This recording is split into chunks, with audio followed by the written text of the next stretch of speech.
नमस्कार स्टूडेंट्स। हिंदी में हमने लास्ट वीडियो में 7th पोएम सूरदास के पद हमने पढ़ा। आज उसकी एक्सरसाइज करेंगे।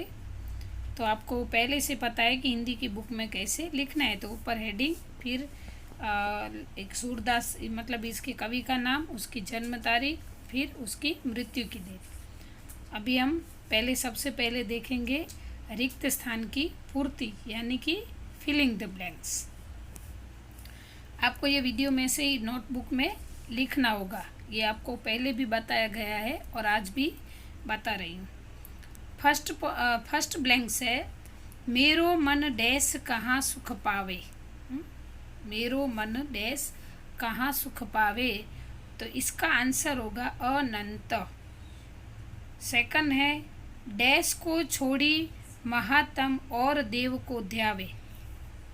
डैश को छोड़ी महात्म और देव को ध्यावे, तो इसका सेकंड का आंसर आएगा कमल नयन।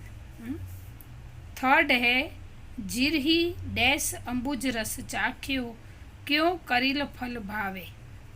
जिरही डैश अंबुज रस चाख्यो, क्यों करिल फल भावे, मतलब इसका आंसर होगा मधुकर। फोर्थ नंबर, सूरदास प्रभु काम देनु तजी डैश कौन दुहावे। यहाँ पे जरा थोड़ी मिस्टेक है, चूहावे नहीं है, दुहावे है। च की जगह पे द कर देना। तो इसका क्या होगा, सूरदास प्रभु काम देनु तजी डैश कौन दुहावे, तो इसका आंसर होगा, ब्लैंक्स में आंसर आएगा छेरी। फिफ्थ नंबर है, गुटुरनी चलन तेनु मन मंडित मुख डैश लेप दिए कियो, तो इसका आंसर होगा दधी लेप। अब नेक्स्ट है सही विकल्प, यानी कि MCQs। अभी नेक्स्ट टॉपिक है MCQs के। फर्स्ट है, कामधेनु क्या है। तो वो आंसर होगा स्वर्ग की गाय। सेकंड नंबर है, श्री कृष्ण के शरीर पर क्या लगी है। आंसर है धूल। अगर देखने में प्रॉब्लम हो तो अच्छे से सुन के लिखना, धूल। थर्ड है, मधुकर किस रस को चखता है, तो आंसर होगा कमल के। फोर्थ है, श्री कृष्ण के नेत्र कैसे है। क्या है फोर्थ नंबर पे, श्री कृष्ण के नेत्र कैसे है, तो इसका आंसर आएगा चंचल। फिफ्थ नंबर है, 100 कल्प तक जीने की जरूरत नहीं है, क्योंकि यहाँ पे क्वेश्चन लिखना, आंसर लिखना है। तो क्योंकि आंसर होगा बाल कृष्ण छवि को देखने का एक पल भी जीवन धन्य कर देता है। क्या होगा, 100 कल्प तक जीने की जरूरत नहीं है, तो इसका आंसर होगा क्योंकि बाल कृष्ण छवि को देखने का एक पल भी जीवन धन्य कर देता है। 6 नंबर है, जहाज का पंछी पुनः जहाज पर ही आता है। क्या है क्वेश्चन, जहाज का पंछी पुनः मतलब वापस ऐसे जहाज पर ही आता है। क्यों, क्योंकि उसे जहाज के साथ या तो प्रति, जो भी लिखोगे चलेगा, प्रति भी लिखोगे तो भी चलेगा, साथ लिखोगे तो भी चलेगा, तो उसे जहाज के साथ लगाव होता है, या तो जहाज के प्रति लगाव होता है।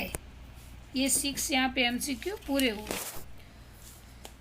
अब एक एक वाक्य में उत्तर। सूरदास का मन कहाँ सुख पाता है। क्वेश्चन क्या है, सूरदास का मन कहाँ सुख पाता है, तो इसका आंसर होगा सूरदास का मन केवल श्री कृष्ण भक्ति से ही सुख पाता है। क्या होगा आंसर, सूरदास का मन केवल श्री कृष्ण भक्ति से सुख पाता है। सेकंड नंबर है, सूरदास के मन मधुकर को करिल फल क्यों नहीं भाता।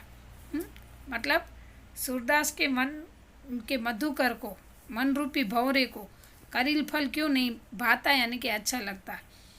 तो इसका आंसर होगा सूरदास ने कृष्ण भक्ति का अम्बुज रस चख लिया है, इसलिए स्टूडेंट यहाँ पे मैंने भले शॉर्ट में लिखा है लेकिन आपको पूरा लिखना है कि सूरदास ने श्री कृष्ण भक्ति का अम्बुज रस चख लिया है, इसलिए सूरदास के मन मधुकर को करिल फल नहीं भाता है।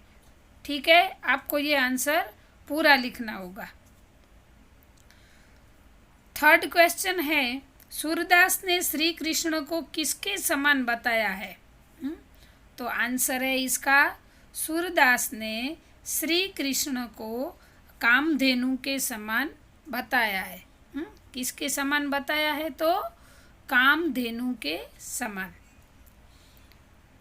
नेक्स्ट है, फोर्थ नंबर है नेक्स्ट, श्री कृष्ण की झूलती हुई लटें कैसी लग रही है? हाँ, हम देखते हैं कि श्री कृष्ण का जब ये हम पिक्चर्स में या तो टीवी में सीरियल में तो ऐसी आगे लटें झूलती है, तो वो उसको किसकी उपमा दी है? तो इसका क्वेश्चन क्या है कि श्री कृष्ण की झूलती हुई लटें कैसी लग रही है? तो आंसर है कि जैसे मधु पीकर भौरे मदोन्मत्त हो रहे हो। तो इसका पूरा आंसर आपको लिखना होगा। तो जैसे मधु पीकर भौरे मदोन्मत्त हो रहे हो, ऐसे श्री कृष्ण की झूलती लटें लग रही है। आपको ये आंसर पूरा लिखना होगा। फिफ्थ नंबर है, सूर धन्य क्यों हुए? यहाँ पे सूर यानी कि सूरदास के बारे में कहा गया है। सूरदास अपने आप को धन्य मानते हैं। क्यों? क्योंकि उन्हें श्री कृष्ण की दुर्लभ छवि के दर्शन हो गए थे। स्टूडेंट यहाँ पे मैंने सिर्फ शॉर्ट में लिखा है, लेकिन आपको पूरा लिखना है कि सूर धन्य हुए। फिर लिखना है क्योंकि उन्हें श्री कृष्ण की दुर्लभ छवि के दर्शन हो गए थे। या तो पूरा ऐसे लिखो कि सूरदास को श्री कृष्ण की दुर्लभ छवि के दर्शन हो गए इसलिए वो धन्य हुए, ऐसे भी लिखोगे तो भी चलेगा, और ऐसे क्योंकि करके, लेकिन पूरा ऐसे कि सूर धन्य हुए क्योंकि उन्हें श्री कृष्ण की दुर्लभ छवि के, दोनों हिसाब से आप आंसर लिख सकते हो, लेकिन इसका मेन जो कंटेंट है, जो सेंटेंस है आंसर का, वो आपका सही होना चाहिए। ठीक है, तो ये अभी 5 नंबर तक है। अभी 6 नंबर है, बालकृष्ण के मुख पर किसका लेप किया हुआ है? बालकृष्ण के मुख पर किसका लेप किया हुआ है?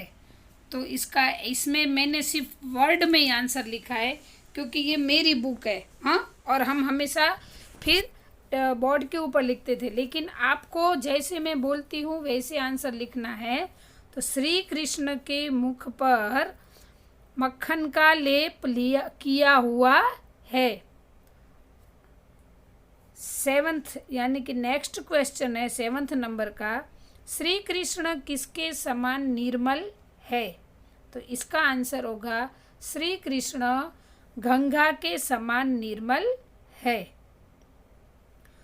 8 नंबर का आंसर है, श्री कृष्ण के सिर के दोनों ओर क्या लटक रही है? तो इसका आंसर क्या होगा? श्री कृष्ण के सिर के दोनों ओर लटें लटक रही है। ठीक है, अब हम करेंगे 2-3 वाक्यों में उत्तर। क्वेश्चन 1 है, सूरदास ने किस प्यासे को दुर्मति कहा है? क्वेश्चन क्या है? सूरदास ने किस प्यासे को दुर्मति कहा है? तो इसका आंसर होगा कि गंगा नदी के जल से शुद्ध और पवित्र अन्य कोई जल नहीं है। स्टूडेंट टॉपिक वाइज याद रखना कि गंगा नदी के जल से शुद्ध और पवित्र अन्य कोई जल नहीं है। जो प्यासा व्यक्ति उसे छोड़कर अपनी प्यास बुझाने के लिए कुआं खुदवाए, उसे सूरदास जी ने दुर्मति कहा है। क्या होगा कि गंगा नदी के जल से शुद्ध और कोई पवित्र अन्य जल कोई जल नहीं है। जो प्यासा व्यक्ति उसे छोड़कर यानी कि गंगा नदी के जल को छोड़कर अपनी प्यास बुझाने के लिए अगर कुआं खुदवाए तो उसे सूरदास जी ने दूरमती कहा है। सेकंड क्वेश्चन है, सूरदास छेरी यानी कि बकरी दूहने की जरूरत क्यों नहीं समझते? तो इसका आंसर है कि सूरदास अपने प्रभु श्री कृष्ण को ही कामधेनु मानते हैं। इसलिए मैंने पहले आपको बताया वीडियो में कि कामधेनु यानी कि अपनी इच्छा के अनुसार ही दूध मतलब देती है, उसका दूध। कई बार हमने ऐसे फोटो भी दिखे है। तो इसलिए क्या कहते हैं सूरदास कि मुझे बकरी दूहने की ज़रूरत नहीं है, क्योंकि कृष्ण को ही वो कामधेनु मानते हैं इसलिए। अभी थर्ड क्वेश्चन है, सूरदास के अनुसार 100 कल्प जीने की आवश्यकता क्यों नहीं है? मैंने आगे बताया था कल्प यानी कि बहुत सारे साल ऐसे। और आपको वर्ड मीनिंग भी दिया है। 100 कल्प जीने की ईसा मतलब 100 साल से भी ज़्यादा होता है। कल्प यानी कि सहस्त्र से भी ज़्यादा टाइम होता है। तो सूरदास के अनुसार 100 कल्प जीने की आवश्यकता क्यों नहीं है? तो इसका मतलब क्या होगा कि आंसर क्या होगा? सूरदास मानते हैं कि श्री कृष्ण दुर्लभ छवि के एक पल के लिए दर्शन भी हमें धन्य बना देते। यानी कि श्री कृष्ण की छवि के दर्शन जो हम एक पल में करते हैं ना, उसमें भी हम धन्य हो जाते हैं। ऐसे दर्शन हो जाए तो फिर 100 कल्प जीने की आवश्यकता नहीं है। क्या कहते हैं सूरदास जी? अगर मुझे ऐसे दर्शन हो जाए तो फिर 100 कल्प जीने की आवश्यकता नहीं है। ठीक है स्टूडेंट, यहाँ पे ये वीडियो पूरा होता है। अस्तु।